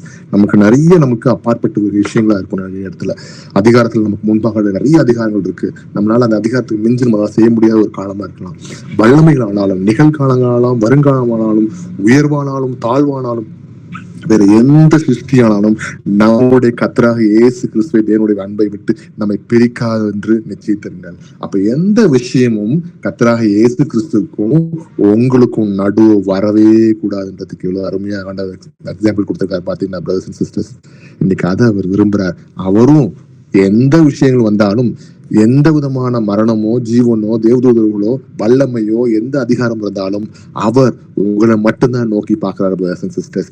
என் மகன் என்ன பண்றான் இன்னைக்கு என்னோட பேசுறாங்களா பேசலையா, எனக்கு கீழ்படுறாங்களா, வசனத்துக்கு கேட்கிறாங்களா, என் சித்தம் என்னன்னு அறிந்து கொள்ள ஆசைப்படுறாங்களா அப்படின்னு கேட்கிறாங்க பிரதர்ஸ் அண்ட் சிஸ்டர்ஸ். இப்படி நம்ம கேட்டு அவரை பற்றி யோசிச்சு அவர் கூட உட்கார்ந்து பேசி உங்களோட படுக்கையிலையும் சரி உங்களோட நடக்கையிலும் சரி நீங்க சாப்பிட்ற நேரமா இருந்தாலும் சரி எந்த நேரங்கள் கிடைத்தாலும் கர்த்தரை பற்றி செஞ்சு கொண்டே இருக்கும் பொழுது என்ன ஆகும் தெரியுமா பிரதர்ஸ் அண்ட் சிஸ்டர்ஸ்? உங்களுக்கும் அவருக்கும் இருக்க அந்த ரிலேஷன்ஷிப் ரொம்ப ஸ்ட்ராங் ஆகும். அவர் நிறைய ரகசியங்களை உங்களோட பேச ஆசைப்படுறார் பிரதர்ஸ் அண்ட் சிஸ்டர்ஸ். அதுக்கு ஓபன் பண்ணி கொடுங்க. இது நெக்ஸ்ட் லெவல் ஆஃப் ஆவிக்குரிய வளர்ச்சியில இருக்கு பிரதர்ஸ் அண்ட் சிஸ்டர்ஸ். நம்ம நிறைய வசனங்களை வாசிக்கிறோம், கீழ்ப்படியாம இருக்கோம். அதெல்லாம் ரெண்டாவது விஷயம். கர்த்தரோட நீங்க எவ்வளவு ஸ்ட்ராங்கான உங்க ரிலேஷன்ஷிப் பர்சனலா உங்களோட இருக்கு அப்படின்றதுதான் முக்கியமான விஷயமா இருக்கு. அதை நீங்க இறுக்கமாக்கிக்கோங்க. ஒரு ஆள் உங்களை டச் பண்ண முடியாது, எந்த சாத்தானும் உங்ககிட்ட பேச முடியாது பிரதர்ஸ் அண்ட் சிஸ்டர்ஸ். ஏன்னா கர்த்தர் உங்களோட ரகசியங்களை பேச விரும்புகிறார். இன்னைக்கு மத்தேயு 6:6 வாசிக்கலாம்.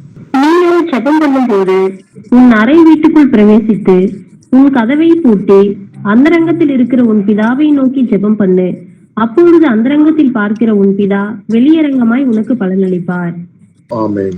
ஆண்டவர் அழகா சொல்லி கொடுக்கிறாரு. நீயோ ஜெபம் பண்ணும்போது உன் அறை வீட்டுக்குள் பிரவேசித்து உன் கதவை பூட்டி அந்த காலத்தில் இருக்கிற உன் பிதாவை நோக்கி ஜெபம் பண்ணு.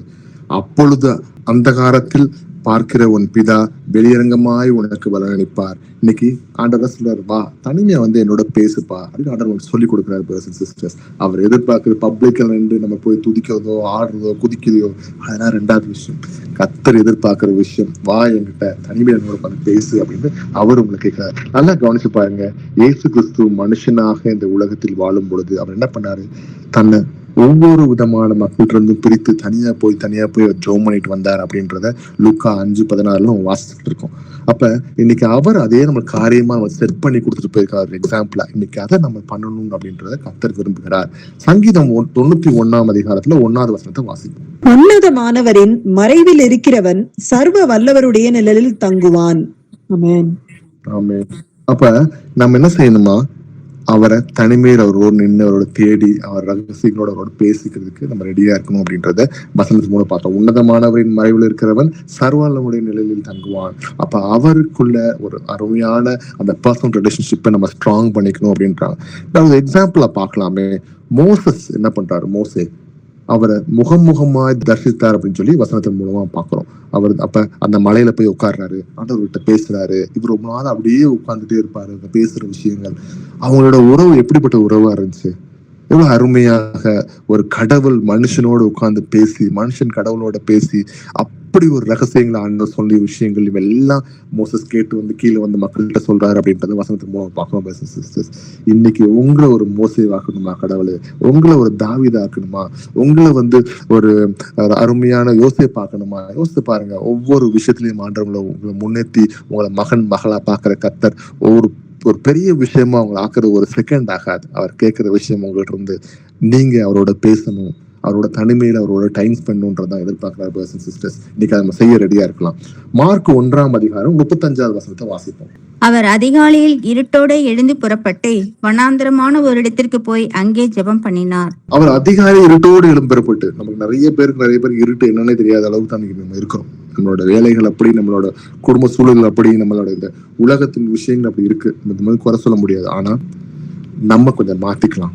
சில கஷ்டங்கள் தான் இருக்கும், சில போராட்டங்கள் இருக்கும். பரவாயில்லையே, கொஞ்சம் தூங்குறது விட்டு கொடுத்து ஆண்டவரோட இன்னும் எப்படி நம்ம சந்திச்சிருக்கலாம் அப்படின்றத யோசித்து பார்க்கலாம். பிரதர்ஸ் அண்ட் சிஸ்டர்ஸ், அவர் என்ன பண்ணார்? இயேசு கிறிஸ்து காலையில எந்திரிச்சு வனாந்தர ஓரத்தில் போய் அங்கே அவன் ஜெபம் பண்ணினார் அப்படின்றத பார்க்கணும். இன்னைக்கு அவர் அதை செஞ்சு காட்டியிருக்காரு, நம்ம அதை செய்யலாம். பிரதர்ஸ் அண்ட் சிஸ்டர்ஸ், நமக்கு எப்படி நீங்க கேட்கலாம், என்ன பிரதர் நீங்க ஏதோ மெசேஜ் தான் சொல்றது போன்னு சொல்லி பார்த்தா நீங்க எல்லாம் ஒவ்வொரு வசனமும் வந்து எப்படி பண்ணணும் என்ன பண்ணணுன்ற மாதிரி சொல்றீங்க அப்படின்னு நினைக்கலாம். பிரதர்ஸ் அண்ட் சிஸ்டர்ஸ், இன்னைக்கு கர்த்தருடைய வசனம் இப்படிதான் இருக்கு.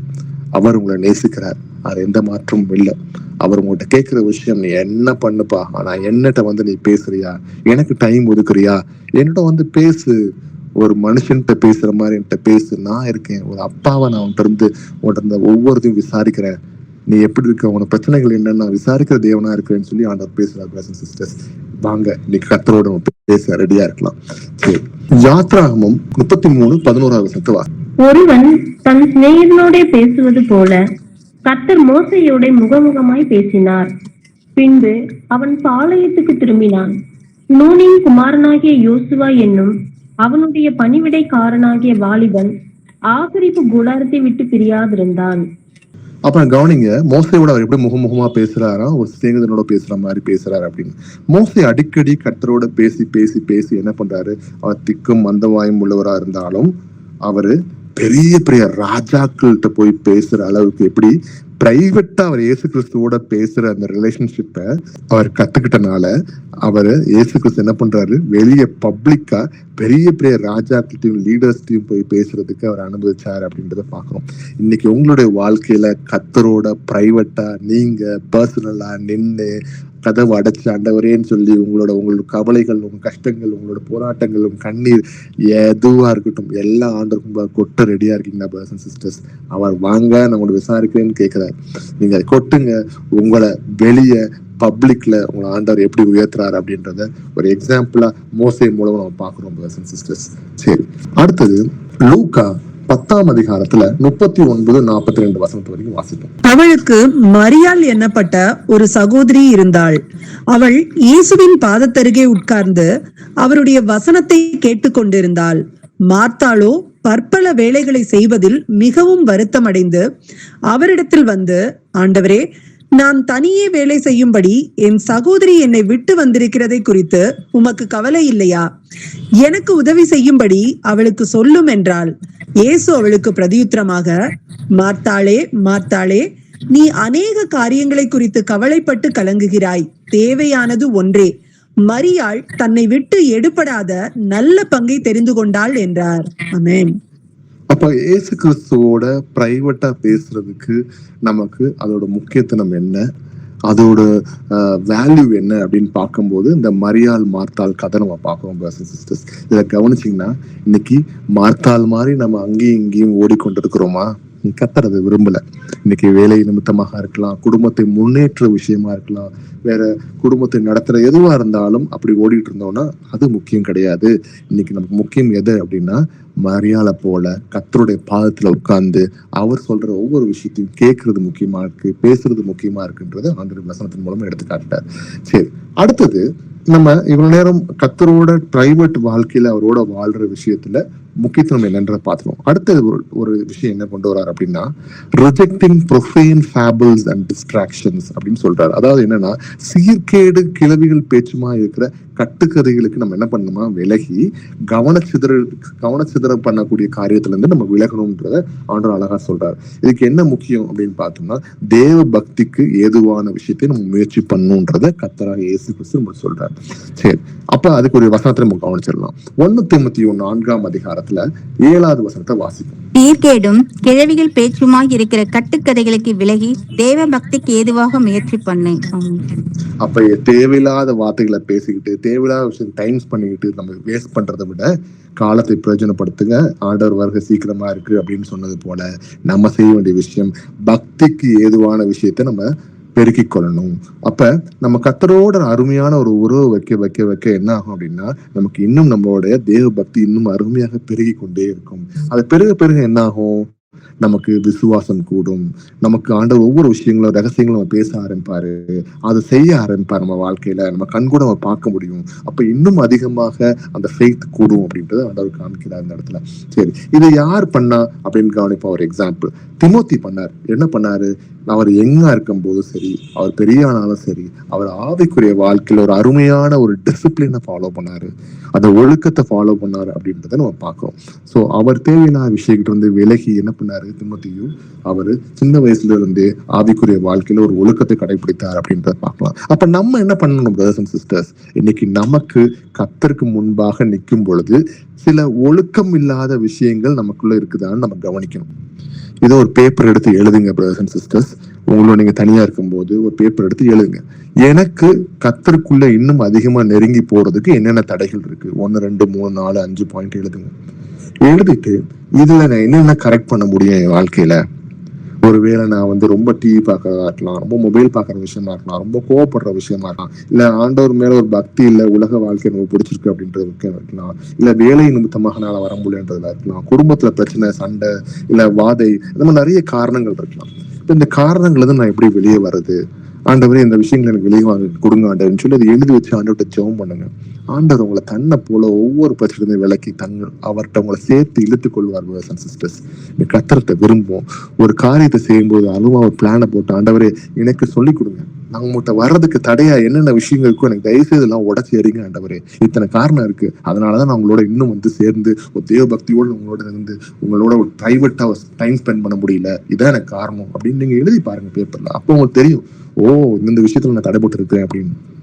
இந்த கர்த்தர் உங்களோட பேசுறாரு பிரதர்ஸ் அண்ட் சிஸ்டர்ஸ். தயவு செய்து அதை எடுத்து இன்னைக்கு அவரோட நீங்க இன்னும் அதிகமாக ஒரு ரிலேஷன்ஷிப்ல ஒரு ஸ்ட்ராங்கான ஒரு உறவுக்குள்ள நீங்க வருவீங்கன்னு ஆண்டவர் ஆசைப்படுறாரு. சரி, 2 தீமோத்தேயு 4ஆம் அதிகாரம் 3-4. ஏனென்றால் அவர்கள் ஆரோக்கியமான உபதேசத்தை பொறுக்க மனதில்லாமல் செவிதில் உள்ளவர்களாகி தங்கள் சுய இச்சைகளுக்கேற்ற போதகர்களை தங்களுக்கு திரளாக சேர்த்து கொண்டு சத்தியத்திற்கு செவியை விலக்கி கட்டுக்கதைகளுக்கு சாய்ந்து போகும் காலம் வரும். தேவ பக்தி அப்படின்னு சொல்லி பேசிட்டு இருந்தோம்ல, தேவ பக்தி இல்லாததுக்கு காரணம் என்ன அப்படின்னு கேட்டோம்னா இந்த அவசரம். ஏன் ஒரு மனுஷன் நல்லவனா இருப்பான், ஆண்டவரை தெரிஞ்சிருக்கும், அப்ப போக போக அப்படியே சோர்வாகி அப்படியே உலகத்தின் உச்சிக்குள்ள போய் அப்படியே விட்டு இந்த பக்தியே இல்லாம போயிடும்.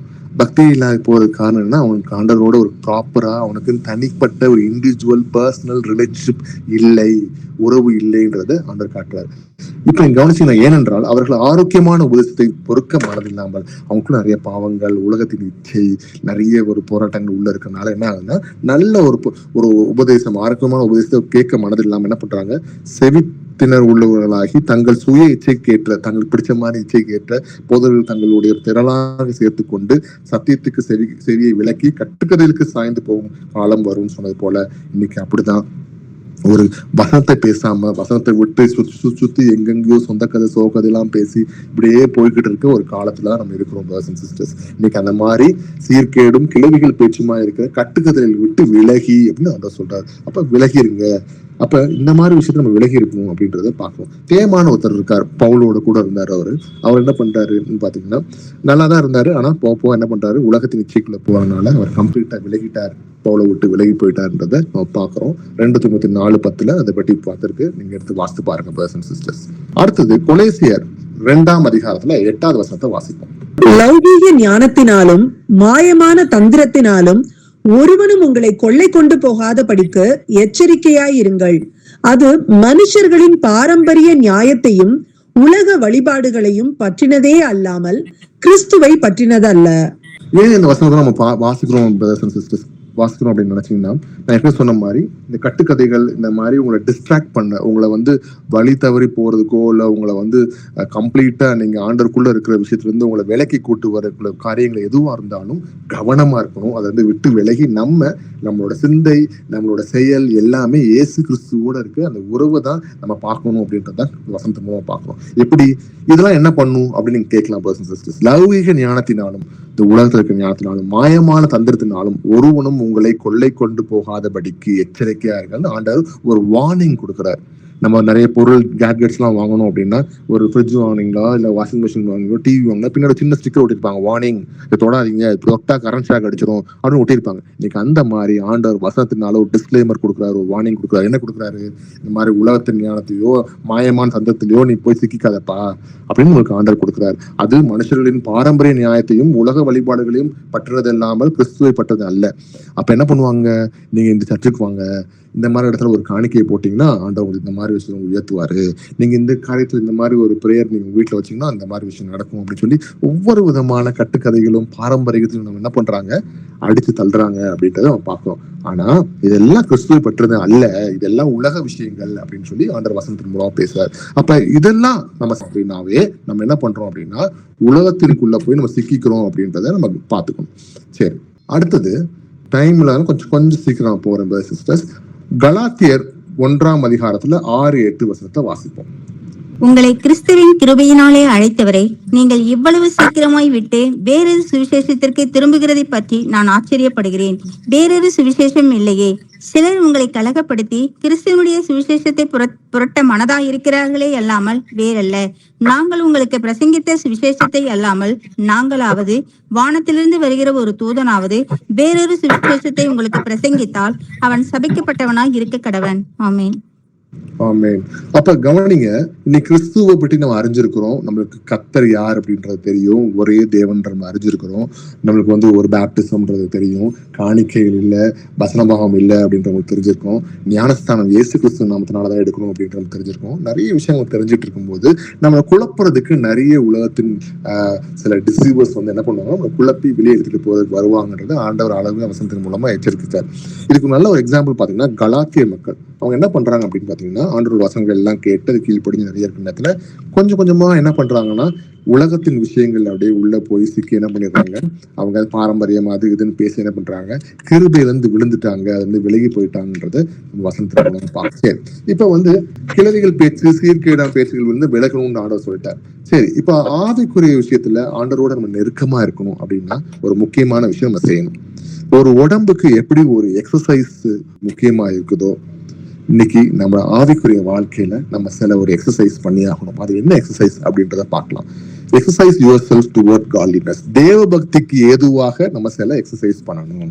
தேவ பக்தியை நோக்கி உங்களை பயிற்சி செய்ய வேண்டிய விஷயங்கள் என்ன அப்படின்னு பாத்தீங்கன்னா, இது எதற்காக, உங்க ஆவிக்குரிய டிசிப்ளின் உள்ள கொண்டு வர்றதுக்காகவும் ஆண்டவரோட என்னைக்குமே ஸ்ட்ராங்கா நீங்க எப்பயும் பிரிக்க முடியாத அளவுக்கு கனெக்டா இருக்கணும் அப்படின்றத வசனத்தின் மூலமா ஆண்டவர் சொல்றாரு. 1 கொரிந்தியர் 9ஆம் அதிகாரத்துல 25-27 வசனத்தை வாசிப்போம். பந்தயத்திற்கு போராடுகிற யாவரும் எல்லாவற்றிலையும் இச்சை அடக்கமா இருப்பார்கள். அவர்கள் அழிவுள்ள கிரீடத்தை பெறும்படிக்கு அப்படி செய்கிறார்கள். நாமோ அழிவில்லாத கிரீடத்தை பெறும்படிக்கு அப்படி செய்கிறோம். ஆதலால் நான் நிச்சயமில்லாதவனாக ஓடேன், ஆகாயத்தை அடிக்கிறவனாக சிலம்பம் பண்ணேன். மற்றவர்களுக்கு பிரசங்கம் பண்ணுகிற நான் தானே ஆகாதவனாய் போகாதபடிக்கு என் சரீரத்தை ஒடுக்கி கீழ்ப்படுத்துகிறேன். ஆமென். அப்ப கர்த்தரோட நம்ம அந்த அருமையான ஒரு இன்டிமேட், ஒரு க்ளோஸ் பர்சனல் இண்டிவிஜுவல் ரிலேஷன்ஷிப்ல இருக்கணும் அப்படின்னா நம்ம என்ன பண்ணணும் அப்படின்னா, இந்த மாதிரி உலகத்தின் விஷயங்கள் நம்ம செய்யாதபடிக்கு, உலகத்துல இருக்காங்க என்ன பண்றாங்க, ஒரு ரன்னிங் ரேஸ் வச்சாங்க அப்படின்னா அந்த ரேஸ்க்குள்ள ஓடுனா அவங்களுக்கு ஒரு பிரைஸ் கிடைக்கணுன்றதுக்காக என்னென்னமோ எக்ஸசைஸ்லாம் டெய்லி காலையில எழுந்து ஓடி குதிச்சு பயங்கர சாப்பாட்டுலயும் கட்டுப்பாடா இருந்து நிறைய விஷயங்கள் அவங்க செய்வாங்க, அற்பமான இந்த உலகத்துல கொடுக்க போற அந்த பிரைஸுக்காக. ஆனா இன்னைக்கு ஆண்டவர் நமக்கு தரப்போகிற அந்த நித்திய ஜீவன்றத ஒரு அருமையாக ஒரு பிரைஸ் நமக்கு கொடுக்க போறாரு. ஒரு 3 கிரீடத்தை தூக்கி வைக்க போறாரு நம்ம தலையில. அப்படின்னும் போது அதுக்கு எப்படி ஓடணும்? இந்த உலகத்தின் விஷயங்கள் எல்லாத்தையும் விட்டுட்டு கர்த்தர் நமக்கு முன்னாடி வச்சிருக்க அந்த நித்தியமான அந்த நித்திய வாழ்க்கையை வாழணுன்றதுக்காக நம்ம ஓட போறோம்ன்றத நம்ம ஞாபகம் வச்சுக்கணும் பிரதர்ஸ் அண்ட் சிஸ்டர்ஸ். அப்ப அதை நம்ம முக்கியமா வச்சோம்னா அதற்கு தேவையான பயிற்சி நம்ம செஞ்சுக்கிட்டே இருக்கணும். அதுக்கு தேவையான பயிற்சி முதலாவது என்ன? நம்ம கர்த்தரோட இன்னும் நெருக்கமா இருக்கக்கூடிய எல்லா விஷயமுமே இதற்கு தேவையான பயிற்சியா இருக்கு. எப்படி பவுல் தன்னை ஒடுக்கி தன்னை மாத்தி என்ன பண்ணிக்கிட்டாரு, கர்த்தருக்கு முன்பாக எனக்கு நித்திய ஜீவன் வேணும்ன்றத அவர் கரெக்டா முன்னாடி வச்சுக்கிட்டு செட் பண்ணி அதுலயே ஓடினார் அப்படின்ற வசனத்தின் மூலம் பார்க்கிறோம். எபிரேயர் 5ஆம் அதிகாரத்துல 14வது வசனத்தை வாசிப்போம். பலமான ஆகாரமானது நன்மை தீமை இன்னதென்று பயிற்சியினால் பகுத்தறியத்தக்கதாக முயற்சி செய்யும் ஞானேந்திரியங்களை உடையவர்களாகிய பூரண வயதுள்ளவர்களுக்கே தகும். ஆமென். பலமான ஆகாரமாக இருக்கிற விஷயங்களை நம்ம என்ன பண்ணணும், கத்துக்கணும் அப்படின்றது வசனத்துல பார்க்கணும். அப்ப நம்ம என்ன செய்யணும் அப்படின்னா அதற்கு தேவையான விஷயம் வசனத்துக்கு கீழ்ப்படிஞ்சு சின்ன சின்ன விஷயங்கள்லயும் நம்ம விட்டு கொடுக்காம ஆண்டவருக்கு முன்பாக நம்ம காத்து ஆவியின் கனியில நடக்கிறத பயிற்சி செஞ்சு நம்ம டெய்லி முயற்சி செஞ்சு ஆண்டவரே நான் இந்த விஷயத்துல பண்றேன் ஆண்டவரே கீழ்ப்படிஞ்சு அவரை பிடித்து கொண்டு செஞ்சாதான் பிரதர்ஸ் அண்ட் சிஸ்டர்ஸ் அதை செய்ய முடியும் அப்படின்றத பார்க்கணும். இது என்ன பண்ணாங்க எலேஜா ஆகாப்ட இருந்து அவர் நிறைய விஷயங்கள் காலத்தை போனீங்கன்னா எலேஜா ஆவிக்குரிய விஷயத்துல பிரித்தறிவுக்குரிய விஷயங்களையும் அவர் நிறைய விஷயங்கள் கத்துக்கிட்டார் அப்படின்றத பார்க்கிறோம் அந்த வசனத்தின் மூலமாக. சரி, வசனம் சொல்லுது யாக்கோபுல 1ஆம் அதிகாரம் 22-25 வசனத்தை வாசிப்போம். அல்லாமலும் நீங்கள் உங்களை வஞ்சியாதபடிக்கு திருவசனத்தை கேட்கிறவர்களாய் மாத்திரமல்ல அதன்படி செய்கிறவர்களாயும் இருங்கள். எண்ணத்தினாலேயும் ஒருவன் திருவசனத்தை கேட்டும் அதன்படி செய்யாதவனானால் கண்ணாடியிலே தன் சுபாவ முகத்தை பார்க்கிற மனுஷனுக்கு ஒப்பாய் இருப்பான். அவன் தன்னைத்தானே பார்த்து அவிடம் விட்டு போன உடனே தன் சாயல் என்னதென்பதை மறந்து விடுவான். சுயாதீன பிரமாணமாகிய பூரண பிரமாணத்தை உற்று பார்த்து அதிலே நிலைத்திருக்கிறவனே கேட்கிறதை மறக்கிறவனாய் இராமல் அதற்கேற்ற கிரியை செய்கிறவனாய் இருந்து தன் செய்கையிலே பாக்கியவானாய் இருப்பான். ஆமென். Very simple. வசனம் என்ன சொல்லுது? வசனத்துக்கு கீழ்ப்படிஞ்சு நடக்கணும் அப்படின்றத சொல்றாங்க. கேட்கறத மட்டும் கேட்டுட்டு போகாதபடி கேட்டதை செயல்பாட்டுல செஞ்சு காமிங்க பிரதர்ஸ் அண்ட் சிஸ்டர்ஸ் அப்படின்றது வசனம் சொல்றாங்க. இது நல்ல ஒரு எக்ஸாம்பிள். என்ன, இன்னைக்கு நம்ம நிறைய வசனங்களை கேட்கிறோம், அதுக்கு நம்ம கீழ்படுகிறோமான்னு பார்த்தா ரொம்ப கம்மி தான். அப்ப கீழ்படியாத காரணம் என்ன அப்படின்னா தேவபக்தி இல்லை, நம்ம கிட்ட ஒரு ஒழுக்கம், ஆவிக்குரிய ஒழுக்கம் இல்லை, நிறைய பிரச்சனைகள் நமக்குள்ள வசனத்துக்கு தடையா நிக்குது. அப்ப அது எல்லாத்தையும் சரி பண்ணணும்னா ஒரே ஒரு வழி, கர்த்தராகிய இயேசு கிறிஸ்துவோட நின்று நம்ம டைம் ஸ்பெண்ட் ஆரம்பிங்க, எல்லாம் சரியாயிரும். இப்படி ஒருத்தர் டைம் ஸ்பெண்ட் பண்ணாருங்க, அருமையா கேள்வி மட்டும் வசனத்தை மட்டும் கேட்டுட்டு நடக்காம போகாம அவர் சொன்ன விஷயத்தை எல்லாம் செஞ்சார். அப்படின்னா என்னன்னே தெரியாம ஒரு காலத்திலையும் அவர் செஞ்சார் அப்படின்றார். அவர் யாரு? நோவாட்ட ஆண்டவர் சொல்றாரு மழை பெய்ய போகுது, ஒரு பேலையை கட்டு அப்படின்றாரு. மழைனா என்னன்னு தெரியாது, பேலைனா என்னன்னு தெரியாது. ஆனா விசுவாசிச்சு ஆண்டவர் சொன்னபடி பேலையை கட்டினார் அப்படின்றத நம்ம பார்க்கணும். இன்னைக்கு அந்த மாதிரிதான் ஆண்டவர் விரும்புறாரு நம்மள.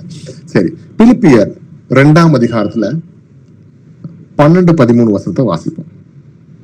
ஆதலால் எனக்கு பிரியமானவர்களே, நீங்கள் எப்பொழுதும் கீழ்ப்படுகிறபடியே நான் உங்களுக்கு சமீபமாய் இருக்கும் பொழுது மாத்திரமல்ல, நான் தூரமாய் இருக்கிற இப்பொழுதும் அதிக பயத்தோடும் நடுக்கத்தோடும் உங்கள் ரட்சிப்பு நிறைவேற பிரயாசப்படுங்கள். ஏனெனில் தேவனே தம்முடைய தயவுள்ள சித்தத்தின்படி விருப்பத்தையும் செய்கையையும் உங்களில் உண்டாக்குகிறவராய் இருக்கிறார். ஆமென். அப்ப வசனத்துக்கு ஏத்தாப்புல நம்ம கீழ்ப்படியணும். அவர் கர்த்தருக்கு முன்பாக நம்ம செய்யறதுனால நம்ம எப்பனாலும் அதை கீழ்ப்படிஞ்சு வசனத்தோட நடுக்கத்தோடயே நம்ம என்ன பண்ணணும், பயத்தோட நடுக்கத்தோடையும் நம்ம இருக்கணும் அப்படின்றத அவர் சொல்றாரு. ஒரு எக்ஸாம்பிள் பார்க்கலாம். யோசேப்பு என்ன பண்ணாரு? தேவன் முன்பாக அவர் எதனால செஞ்சிருக்கலாம், மறைவாக என்னதான் செய்யணும் அப்படின்னு நினைச்சிருந்தாலும் செஞ்சிருக்கலாம். ஆனா அவருக்கு தெரியும் கர்த்தராக இயேசு கிறிஸ்து நம்மளை பாக்குறாரு, என்ன பாக்குறாரு அப்படின்னு அவர் தெரிஞ்சிருக்காரு. அதனாலதான் அவருக்கு எந்த விதமான சோதனைகள் வந்தாலும், அவரை ஜெயில தூக்கி போட்டிருந்தாலும் அவர் கர்த்தருக்கு முன்பாக உண்மையா நடந்துக்கிட்டாரு அப்படின்றத நம்ம பார்க்கணும். சரி, இதுக்கு இன்னொரு வசனம் இருக்கு, முக்கியமான வசனம். அது என்ன? இது செய்யறதுனால என்ன ஆகுது அப்படின்னு கேட்டீங்கன்னா, நம்ம ஒரு ப்ராப்பரா ஒரு எக்ஸசைஸ் நம்மளால பண்ண முடியும் கர்த்தருக்கு முன்பாக அப்படின்றத பார்க்கிறோம். என்ன அப்படின்னா, நீதிமொழிகள் 4ஆம் அதிகாரத்துல 23வது வசனத்தை வாசிப்போம்.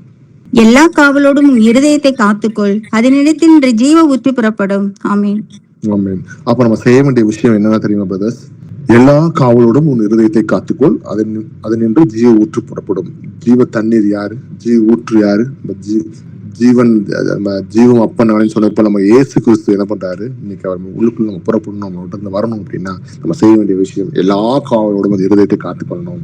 கொஞ்சம் காவலை இறக்கிட்டீங்க அப்படின்னாவே பல விதமான உலகத்தின் இச்சைகள், பாவங்கள் நம்மளை தொட்டிக்கும் உள்ள. அப்புறம் கர்த்தராக இயேசு கிறிஸ்துவ நம்ம உள்ள வச்சிருக்க முடியாது அப்படின்றத வசனத்தை மூலமா காட்டுறாரு. சரி, இவ்வளவு நான் செஞ்சுக்கிட்டோம், இந்த எக்ஸசைஸ்லாம் நம்ம பண்ணோம்னா கர்த்தரோட இன்னும் நம்ம நெருங்கி நம்மளால இருக்க முடியும் அப்படின்றத பார்க்கலாம். சரி, இப்ப இந்த தேவ பக்தி போராட்டத்தின் காலத்திலையும் கஷ்டமான நேரங்கள்லையும் எப்படி பிரதர் நான் செயல்படுத்துறது அப்படின்னு நீங்க கேட்கலாம். அப்ப கஷ்டத்தையும் கடினமான காலங்களிலும் தேவ பக்தியை எப்படி கடைபிடிக்கிறதுன்றது ஆண்டவர் வசனத்தின் மூலமா சொல்லி கொடுக்கிறார். என்னென்று பார்க்கலாம். ரோமர் 5ஆம் அதிகாரம் 3-5. அது மாத்திரமல்ல, உபத்திரவம் பொறுமையையும், பொறுமை பரீட்சையும், பரீட்சை நம்பிக்கையும் உண்டாக்குகிறது என்று நாங்கள் அறிந்து உபத்திரவங்களிலேயும் மேன்மை பாராட்டுகிறோம். மேலும் நமக்கு அருளப்பட்ட பரிசுத்த ஆவியினாலே தேவ அன்பு நம்முடைய இருதயங்களில் ஊற்றப்பட்டிருக்கிறபடியால் அந்த நம்பிக்கை நம்மை வெட்கப்படுத்தாது. ஆமென். அது மாத்திரமல்ல, உபத்திரவமும் பொறுமையும், பொறுமை பரீட்சையும், பரீட்சையும் நம்பிக்கையும் உண்டாக்குகிறது என்று நாங்கள் அறிந்திருக்கிறோம். அப்ப இந்த பொறுமை, உபத்திரவம், பொறுமை, பரீட்சை, நம்பிக்கை, இது எல்லாமே கர்த்தர் தர ஒரு விஷயமா இருக்கு சிஸ்டர்ஸ். எவ்வளவு போராட்டம், எவ்வளவு கஷ்டம் இருந்தாலும் நம்மளை காப்பாற்ற கர்த்தர். இன்னைக்கு நான் அல்ல என்னில் வாழ்கிறவர் கிறிஸ்துவே அப்படின்னு சொன்னது போல இன்னைக்கு நம்மளோட வாழ்றவர் இயேசு கிறிஸ்து. நீங்க இல்ல, உங்களோட வாழ்றவர் கர்த்தராக இயேசு கிறிஸ்து.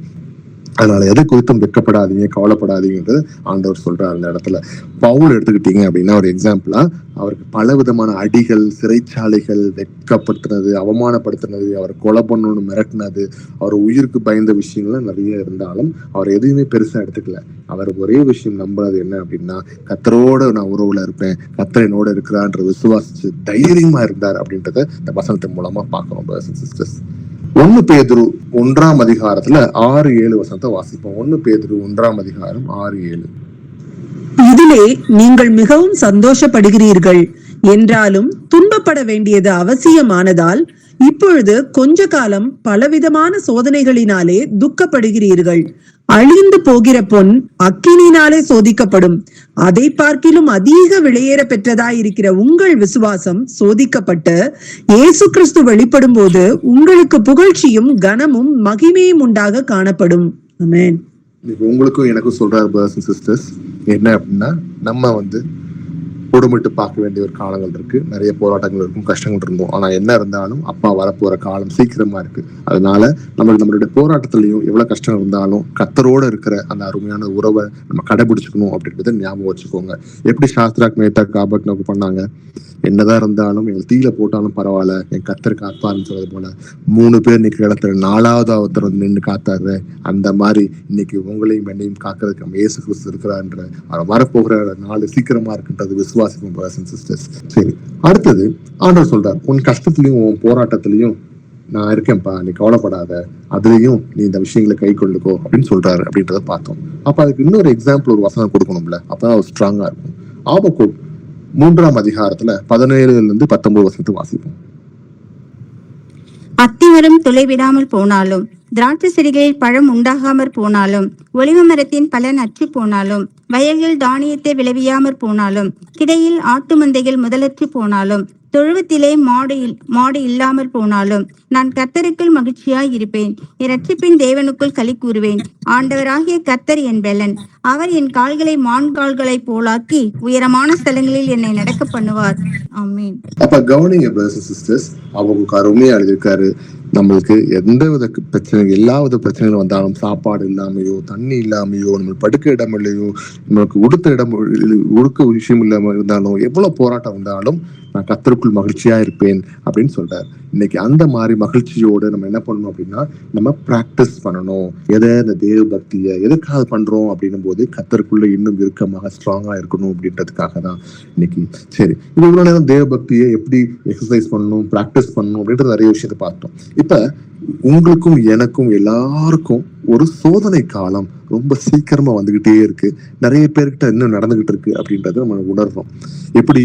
இப்ப இதான் காலம் பிரதர்ஸ் அண்ட் சிஸ்டர்ஸ். நிறைய பேருக்கு இன்னைக்கு ஆவிக்குரிய விஷயத்துல நம்ம கர்த்தர் இயேசு கிறிஸ்து நம்ம அறிந்திருக்கிறோம். இன்னைக்கு அறிந்திருக்க காலத்துல நம்ம குடும்பங்கள்லயும் சரி, நம்ம நிறைய பக்தியான விஷயங்கள் நம்ம செஞ்சு கொண்டுட்டு இருக்கோம். நம்ம நிறைய தாழ்த்திக்கிறோம், நம்மளை ஒடுக்கிக்கிறோம் கர்த்தருக்குள்ள. அப்படி இருக்கும் பொழுது நம்மளை சுத்தி இப்ப நிறைய போராட்டங்கள், சோதனைகள் நம்ம சுத்தி சுரண்டிக்கிட்டே இருக்கு. நல்லா கவனிங்க, கடைசி காலம் வந்துட்டுருச்சு.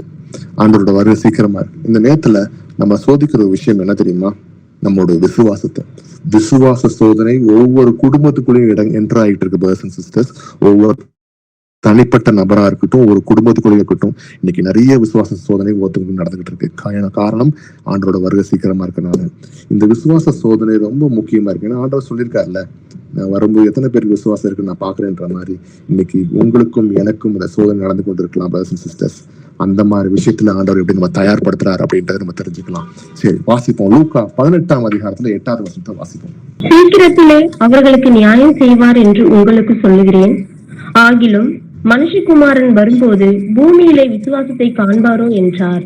அப்ப பூமியில ஆண்டவர் வரும்போது விசுவாசத்தை காண்பார் என்று சொன்னது போல இன்னைக்கு அந்த மாதிரி இல்லாதபடிக்கு ஆண்டவரை இறுக்கி பிடிச்சுக்கோம் சிஸ்டர்ஸ். அவரோட டைம் ஸ்பெண்ட் பண்ணாதான் நம்மளோட விசுவாசம் ஒளிந்து போகாமல் நம்ம காத்து கொள்ள முடியும். ஆண்டவர்கிட்ட இருந்து விலகி இருந்தோம்னா அவபக்தி தான் வரும், அவரோட பக்தி வராது. ஆண்டவர்கிட்ட விலகி இருந்தோம்னா உலகத்தின் விஷயம் தான் நமக்குள்ள வரும், ஆவிக்குரிய விஷயம் நமக்குள்ள வராதுன்றத ஆண்டவர் அருமையா வசனங்கள் மூலமா காட்டி கொண்டுட்டு இருக்காரு. இன்னைக்கு நம்ம செய்ய வேண்டிய விஷயம், ஒருவேளை நமக்குள்ள அவபக்தி நிறைய இருக்குதா, இன்னைக்கு அது எல்லாத்தையும் உடைக்கிற வண்ணமாக இயேசு கிறிஸ்துவோட நம்ம உட்கார்ந்து அவரோட டைம் ஸ்பெண்ட் பண்ண ரெடியாகுங்க பிரதர்ஸ் அண்ட் சிஸ்டர்ஸ். எங்க உங்க விசுவாசம் வருதுன்னே உங்களுக்கு தெரியாது. அவ்வளவு விசுவாசத்தை ஆண்டவர் கர்த்தராகிய இயேசு கிறிஸ்து கொடுப்பாரு. ஏன் தெரியுமா? கர்த்தராகிய இயேசு கிறிஸ்து மட்டும்தான் உங்க விசுவாசத்தை தொடக்கிறவும் முடிக்கிறவுமா இருக்கிறாரு. இன்னைக்கு அவர் மட்டும்தான் உங்க விசுவாசத்தை கொடுக்க முடியும். விசுவாசம் நீங்க தேடி தேடி அலைஞ்சாலும் கிடைக்காது. அவர்கிட்ட போய் உட்காருங்க, கர்த்தராகிய இயேசு கிறிஸ்து விசுவாசத்தை ஊற்றி கொடுப்பாரு அப்படின்றத பார்க்கணும். அண்ணான்னு ஒருத்தவங்க இருந்தாங்க. அவங்க என்ன பண்ணாங்க? அவங்க அழுது அழுது அழுது அழுது ஆண்டவர்கிட்ட பேசினாங்க அப்படின்றத விஷயத்த பார்ப்போம். அந்த விசுவாசத்தை கொடுத்து பேசினாங்க அப்படின்றது வசனத்தின் மூலம் பார்க்கணும். சரி, வெளிப்படுத்த விசேஷத்துல 2ஆம் அதிகாரத்துல 10வது வசனத்தை வாசிப்போம். நீ படப்போகிற பாடுகளை குறித்து எவ்வளவும் பயப்படாதே. இதோ நீங்கள் சோதிக்கப்படும் பொருட்டாக பிசாசானவன் உங்களில் சிலரை காவலில் போடுவான். 10 நாள் உபத்திரவப்படுவீர்கள். ஆகிலும் நீ மரண பரியந்தம் உண்மையாயிரு, அப்பொழுது ஜீவ கிரீடத்தை உனக்கு தருவேன். அப்ப போராட்டம் வருது, கஷ்டம் வருது அப்படின்றத ஆண்டவர் நமக்கு காமிக்கிறாரு. ஆனா எல்லாத்துலயும் உண்மையாரு, விசுவாசத்தை காத்துக்கொள்ளு அப்படின்றத ஆண்டவர் அழகா வசனத்தின் மூலமா சொல்றாரு. இன்னைக்கு நம்ம விசுவாசத்தை காத்தே ஆகணும் பிரதர்ஸ் அண்ட் சிஸ்டர்ஸ். காலம் கடினமாக இன்னும் மோசமாக கடைசி காலம் இருக்கிற நேரத்துல ஆண்டவரை விட்டு விலகிராதபடிக்கு அவரை இறுக்கி பிடிச்சுக்கலாம். இன்னும் கொஞ்ச நாள் நம்ம காத்துக்கிட்டோம்னா ஆண்டவர் அந்த ஜீவ கிரீடத்தை நமக்கு தருவேன்னு சொன்னது போல அதை நம்ம தர ரெடியா இருக்கார் பிரதர்ஸ் அண்ட் சிஸ்டர்ஸ். யூதா 1ஆம் அதிகாரம் 3-4 வசனத்தை வாசிப்போம். பிரியமானவர்களே, பொதுவான ரட்சிப்பை குறித்து உங்களுக்கு எழுதும்படி நான் மிகவும் கருத்துள்ளவனாய் இருக்கையில், பரிசுத்தவான்களுக்கு ஒரு விசை ஒப்புக் கொடுக்கப்பட்ட விசுவாசத்திற்காக நீங்கள் தைரியமாய் போராட வேண்டும் என்று உங்களுக்கு எழுதி உணர்த்துவது எனக்கு அவசியமாக கண்டது. ஏனெனில் நமது தேவனுடைய கிருபையை காம விகாரத்துக்கு ஏதுவாக புரட்டி ஒன்றான ஆண்டவராகிய தேவனையும் கர்த்தராகிய இயேசு கிறிஸ்துவையும் மறுதலிக்கிற பக்தி எச்சவர்களாகிய சிலர் பக்க வழியாய் நுழைந்திருக்கிறார்கள். அவர்கள் இந்த ஆக்கினைக்கு உள்ளாவார்கள் என்று பூர்வத்திலே எழுதியிருக்கிறது. அப்ப இந்த விசுவாசத்தை நம்ம என்ன பண்ணோம்? கர்த்தராகிய இயேசு கிறிஸ்து வரப்போற நாளுக்கு முன்பாக நம்ம விசுவாசத்தை காத்துக்கொள்ளணும்னு சொன்னது போல ஆண்டவர் வருகை சீக்கிரமா இருக்கு. நம்ம விசுவாசத்தை காத்துக்கொள்ளணும். எப்படி விசுவாச குலைச்சல் வரும்? இன்னைக்கு நீங்கள் நானும் விசுவாசமா நம்பி கர்த்தராகிய இயேசு கிறிஸ்து பேசிட்டு இருக்கும்போது குழப்பவாதிகளும் நம்ம டிசீவ் பண்ணக்கூடியவங்களும் கள்ளப்போதர்களும் உள்ள வந்து என்ன பண்ணுவாங்க? நிறைய நம்மளை குழப்ப ரெடியா இருப்பாங்க. அதுக்கு எல்லாம் விட்டு கொடுக்காதபடி ஆண்டவரோட வசனத்தை நீங்க பிடிச்சுக்கோங்க சிஸ்டர்ஸ். எந்த பிரதர்ஸையோ எந்த சிஸ்டர்ஸையோ நீங்க பாத்தீங்கன்னா உங்க வாழ்க்கையில விழுந்துருவீங்க. எல்லா பிரதர்ஸும் மனுஷங்க தான், எல்லா சிஸ்டர்ஸும் மனுஷங்க தான். மனுஷனை பார்க்காதீங்க, விழுந்துருவீங்க. கத்தரை மட்டும் பாருங்க, வசனத்தை பாருங்க. கத்தர் என்ன பண்ணாரு, வசனம் என்கிட்ட என்ன பேசுறாரு, அவர் என்கிட்ட பேசட்டும், அவர் என்கிட்ட பேசணும்னு சொல்லி உட்காருங்க. கத்தருக்கு முன்பாக வசனங்கள் வாசிங்க. அவர் ஒவ்வொரு நேரமும் உங்களோட பேசி உங்களை வழி நடத்துவார், உங்க விசுவாச குறைச்சலை நிறைவாக்குவார், விசுவாசம் உள்ளவங்களை ஆக்குவார்ன்றதை உறுதிப்படுத்துறாரு அந்த வசனத்தின் மூலமா அவங்களோட. சரி, கடைசியாக அடுத்த டாபிக் என்ன அப்படின்னா, the promise of the internal life. ஆண்டவர் நமக்கு தர அந்த நித்திய வாழ்க்கைக்கு நம்மளுக்கு ஒரு ப்ராமிஸ் பண்ணி கொடுக்குறாரு அப்படின்றத நம்ம பார்க்கிறோம்.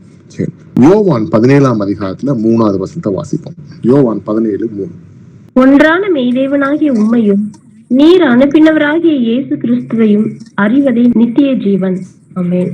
அப்ப ஒன்றான மெய்யான தேவனாகிய உண்மையும் நீர் அனுப்பியவராகிய இயேசு கிறிஸ்துவை அறிவதே நித்திய ஜீவன். நித்திய ஜீவன் என்ன அப்படின்றத நம்ம தெரிஞ்சுக்கணும். அப்ப அந்த நித்திய ஜீவன் நம்ம அறிஞ்சுக்கணும், நித்திய ஜீவன் நம்ம பெற்றுக்கொள்ளணும் அப்படின்னு நம்ம செய்ய வேண்டிய விஷயம் என்ன தெரியுமா பிரதர்ஸ் அண்ட் சிஸ்டர்ஸ்? அவரோட இன்னும் தேவபக்தியை நம்ம வளர்த்து கொண்டு அவரோட நம்ம இருக்கணும் அப்படின்றதுதான் ஆண்டவர் சொல்றாரு. இதுக்கு நல்ல ஒரு எக்ஸாம்பிள் பாத்தீங்கன்னா, ஒரு கல்ல என்ன விட்ட ஆண்டவரே தயவு செய்து உங்க ராஜ்யம் வரும்போது நினைச்சு கொள்ளுங்க அப்படின்னு அவன் சொல்றான். கடைசி சாகர நேரத்துல கூட அவன் மனம் திரும்பி அதை விசுவாசிச்சான். அவனுக்கு அவர் என்ன பண்ணாரு, ஏசப்பா அவன் பரதேசில பாப்பேன்னு சொன்னது போல இன்னைக்கு என்னோட பரதேசில இருப்பான்னு அவர் சொன்னார்ன்றது பாக்குறோம். 1 யோவான் 2ஆம் அதிகாரத்துல 17வது வசனத்தை வாசிப்போம். 1 யோவான் 2:17. உலகமும் அதன் இச்சையும் ஒழிந்து போம், தேவனுடைய சித்தத்தின்படி செய்கிறவனோ என்றென்றைக்கும் நிலைத்திருப்பான். அப்ப உலகமும் அழிஞ்சிரும், அதற்கு இச்சையும் ஒழிந்து போயிடும். அப்படின்னா தேவத்தின் சித்தத்தின்படி செய்கிறவர் மட்டும்தான் என்றென்றைக்கும் நிலைத்திருப்பான். உங்களுக்கும் எனக்கும் தேவத்தின் சித்தம் தெரியுமா பிரதர்ஸ் அண்ட் சிஸ்டர்ஸ்? எவ்வளவு தெரியும்? நல்லா யோசிச்சு பாருங்க. ஒன்னும் நம்ம தெரியாத நிலைமையில தான் உட்காந்துருக்கோம் பிரதர்ஸ் அண்ட் சிஸ்டர்ஸ். கர்த்தருடைய சித்தத்தை அறிஞ்சுக்கணும்னா சாதாரண விஷயம் கிடையாது. அவரோட போய் உட்கார்ந்து, ஏன்னா அவரோட சித்தத்தை அறிஞ்சோம்னா நம்ம என்ன பண்ணணுமா, அவரோட உட்கார்ந்து அவர்கிட்ட பேச ரெடியா இருக்கணும். அவரோட பேசுறது கேட்க நம்ம ரெடியா இருக்கணும். அவரோட சத்தம் நம்மளுக்கு கேட்டாதான் அவரோட சித்தத்தை நம்ம தெரிஞ்சுக்க முடியும் பிரதர்ஸ் அண்ட் சிஸ்டர்ஸ். இன்னைக்கு அவரோட சத்தம் கேட்கணும் அப்படின்னா நம்ம அவரோட உட்காரணும். அவரோட உட்கார்ந்து அவரோட வசனங்களை வாசித்து அவரோட பேசி, உங்களோட ஒவ்வொரு விஷயமும் ஒரு மனுஷன்கிட்ட பேசுற மாதிரி, ஆண்டவரே ஒரு சிநேகிட்ட பேசுற மாதிரி, ஒரு அப்பாட்ட பேசுற மாதிரி பேசுங்க பிரதர்ஸ் அண்ட் சிஸ்டர்ஸ். இன்னைக்கு அவர் அதை கேட்கிறார். நீங்க அதை பேச பேச பேச ஆண்டவர் உங்களுடைய ரகசியங்களை பேச ரெடியா இருக்காரு. அவர் உங்களுக்கு நம்பிக்கை ஊட்ட ரெடியா இருக்காரு. உங்களோட கஷ்டங்கள், துக்கங்கள், கண்ணீர்ல அவர் வந்து தான் செயல்பட ரெடியா இருக்காரு அப்படின்ற வசனங்கள் மூலம் பார்த்துட்டு இருக்கோம் பிரதர்ஸ் அண்ட் சிஸ்டர்ஸ். கடைசியாக ஒரு வசனத்தை வாசிப்போம். 2 தீமோத்தேயு 4ஆம் அதிகாரத்துல 8வது வசனத்தை வாசிப்போம். நல்ல போராட்டத்தை போராடினேன், ஓட்டத்தை முடித்தேன், விசுவாசத்தை காத்து கொண்டேன். இது முதல் நீதியின் கிரீடம் எனக்காக வைக்கப்பட்டிருக்கிறது. நீதியுள்ள நியாயாதிபதியாகிய கர்த்தர் அந்நாளிலே அதை எனக்கு தந்தருள்வார். எனக்கு மாத்திரமல்ல, அவர் பிரசன்னமாகுதலை விரும்பும் யாவருக்கும் அதை தந்தருள்வார். ஆமென். இன்னைக்கு நீங்கள் நானும் இயேசுவோட பிரசன்னமாக நம்ம விரும்பி நம்ம பாக்குறோம். அதோட நம்ம இன்னும் பரிசுத்தமாக இருக்கிறதுக்கும் ரெடியா இருக்கலாம். ஆவியின் கனியை நம்ம கொடுக்க ரெடியா இருக்கலாம். எல்லாத்துக்கும் மேல விசுவாசத்தை காத்துக்குள்ள ரெடியா இருக்கலாம். இதெல்லாம் செய்யணும் அப்படின்னாதான் அதுக்கு தேவை அப்பா நம்மளோட நம்ம கனெக்டா இருக்கணும். ஏன்னா அவர் திராட்சை செடியா இருக்கிறார். நம்ம உள்ள இருக்க மாதிரி அவரோட கனெக்டா இருந்தாதான், அவரோட இன்பர்சனலா ஒரு இயேசு கிறிஸ்துவோட ஒரு பிரைவேட்டா ஒரு பர்சனலா பிரைவசி வித் ஜீசஸ் சொல்றது போல அவரோட நம்ம பர்சனலா இருக்கும்போது இந்த காரியத்தை எல்லாம் நம்ம தருவார் அப்படின்றத பார்க்கணும் சிஸ்டர்ஸ். அப்ப இன்னைக்கு நம்ம பார்க்க வேண்டிய விஷயம், இயேசு கிறிஸ்துவோட தனிமையா நம்ம வாழணும் அப்படின்னா நம்ம செய்ய வேண்டிய காரியம் டெய்லி அவரோட நம்ம தனிமையா நின்று அவரோட பேசி அவரோட நம்ம சந்திருக்க ரெடியா இருக்கணும். 2வது அதை எப்படி செய்யலாம்? வார்த்தையா இருக்கலாம், ஜெபமா இருக்கலாம், ஆண்டவரோட சேர்த்து வொர்ஷிப் பண்ற விஷயமா இருக்கலாம். இது எல்லாத்தையும் நம்ம செய்யணும். 2வது உலகத்துல இருக்க விஷயங்கள்ல இருந்து விலகி நம்ம என்ன பண்ணணும், நம்மளை டிஸ்ட்ராக்ட் பண்ணி நம்மளை இது பண்ணி கூட்டு போற இடத்துல இருந்து நம்ம விலகி கர்த்தர் தான் எனக்கு முக்கியம்னு சொல்லி அவரை டார்கெட்டா வச்சு அவருக்கு முன்பாக எனக்கு எது உள்ள வராதபடி நம்ம தடுத்து நிற்கிறதுக்கு நம்ம ரெடியா இருக்கணும். 3வது என்ன பண்ணணும், நம்மளை ட்ரெயின் பண்ணிக்கணும். ஆவிக்குரிய விஷயத்துல எப்படி ட்ரெயின் பண்ணிக்கணும்? நமக்குள்ள ஆவிக்குரிய ஒழுக்கத்தை நம்ம உள்ள கொண்டு வந்துக்கிட்டோம் அப்படின்னா எப்படி ஒழுக்கத்தை கொண்டு வர முடியும்? நம்ம வசனத்தை கீழ்ப்படுகிறது ஒரு ஒழுக்கமா இருக்கும். ஆவியின் கனியை காட்டுறதை வச்சுக்கோங்க. நான் சொன்ன மாதிரி ஒரு பிளான் போடுங்க. சின்ன சின்ன விஷயங்கள் எழுதுங்க. எதெல்லாம் எனக்கு கர்த்தரோட டைம் ஸ்பெண்ட் பண்றது தடையா இருக்கு, எதெல்லாம் எனக்கு ஆவியின் கனிகள்ல நான் ஆவியின் கனியை நான் வளர்க்கறதுக்கு ஒரு விஷயத்துல தடையா இருக்கு, இதெல்லாம் எனக்கு வந்து ஒரு போராட்டமா இருக்கு கர்த்தருக்குள்ள வர்றது அப்படின்னு சொல்லி எழுதுங்க. லிஸ்ட் அவுட் பண்ணி அதுல வந்து இதெல்லாம் நம்ம வெளியே வர்றதுக்கு என்னென்ன பண்ணணும், என்ன முயற்சி பண்ணணும், நீங்க அதை முயற்சி பண்ணுங்க அப்படின்றத பார்த்தோம் வசனத்து மூலமாக. அதே நேரத்துல எவ்வளவு போராட்டங்கள் கஷ்டங்கள் நம்ம வாழ்க்கையில வந்தாலும் நமக்கு போராட்டம் கஷ்டம் 2வது அது நடக்கிற ஒரு கர்த்தர், நான் இல்லை இயேசுவே என்னோட இருக்காருன்னு சொன்னது போல இன்னைக்கு அவர் நம்மளோட நடக்கிறான்ற விசுவாசிச்சு அவருக்குள்ள இதை எல்லாத்தையும் விலக்கி நம்ம என்ன பண்ணணும், போராட்டம் இருந்தாலும் கத்தர் பார்த்துக்குவான்னு சொல்லி அது எல்லாத்தையும் போராட்டத்தில் நம்ம சரிஞ்சு விழுந்துடாதபடி நம்ம என்ன பண்ணணும், விசுவாசத்தை காத்துக்கொண்டு நம்ம இருக்கணும் அப்படின்றது அந்த வசனத்தை மூலம் காட்டினார். பர்சன் சிஸ்டர்ஸ், இந்த கத்தருக்கு நன்றி செலுத்தலாம். மகா பரிசுத்தமும் இரக்கமுள்ள அன்பான இயேசப்பா, உங்க துதிக்கிறோம், உண்மை ஸ்தோத்திருக்கிறோம் சுவாமி.